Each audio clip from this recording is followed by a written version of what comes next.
The Justice Department poured cold water on a conspiracy theory some of its highest-ranking officials helped to promote.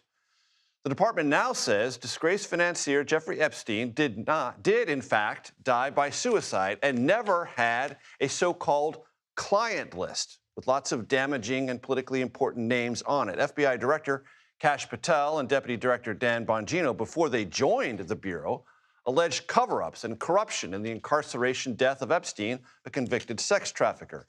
Today's announcement came after promises of big, blockbustery disclosures.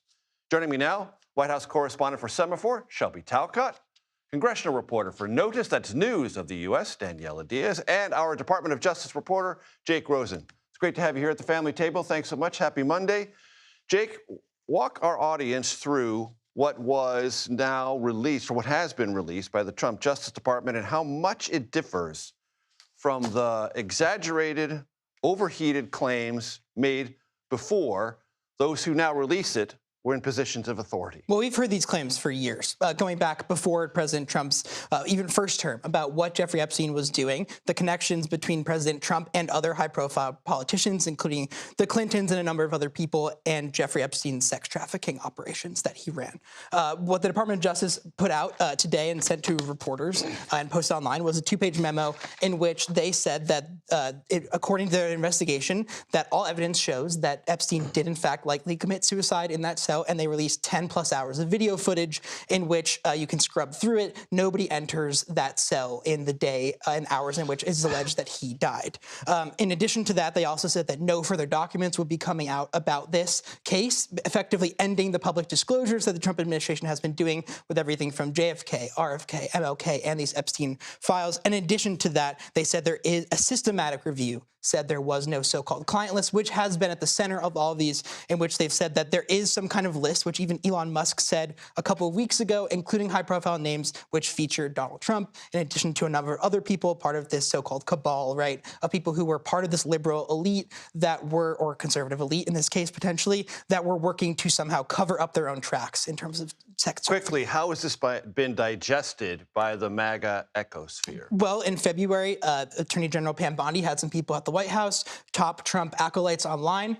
They all walked out of the Oval Office after meeting with Bondi, held up binders that said the Epstein Files Part 1. All of that stuff, it turned out, was already publicly in the sphere. One of those people, who goes by DC Drano, called it shameful that there was a cover-up. We saw Congressman Anna Paulina Luna say that she was completely disappointed by what happened today, and Elon Musk said this is the final straw of a cover-up, and actually said there have been 0 days since there have been additional arrests, basically mocking this idea or belief that there was some kind of arrests coming as a result of this. Speaking of Elon Musk, over the weekend, though the FEC paperwork, which is necessary to form any kind of political party, is, let us say, fuzzy, to put it mildly, said there's a third political party that he's going to start and possibly bankroll with target lists for those in the Senate and select House races. Shelby, your sense? Yeah, I mean, this is extremely difficult for Elon Musk or anyone to pull off.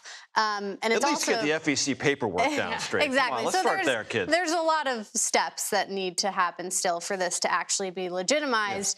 Yes. The White House is sort of dismissing all of this right now. But I do think a question to keep in mind right now is, does Elon Musk continue to sort of probe and push Donald Trump's buttons? Because if that happens, we've already seen Donald Trump sort of threaten Elon Musk's businesses and the government work that he does with those businesses.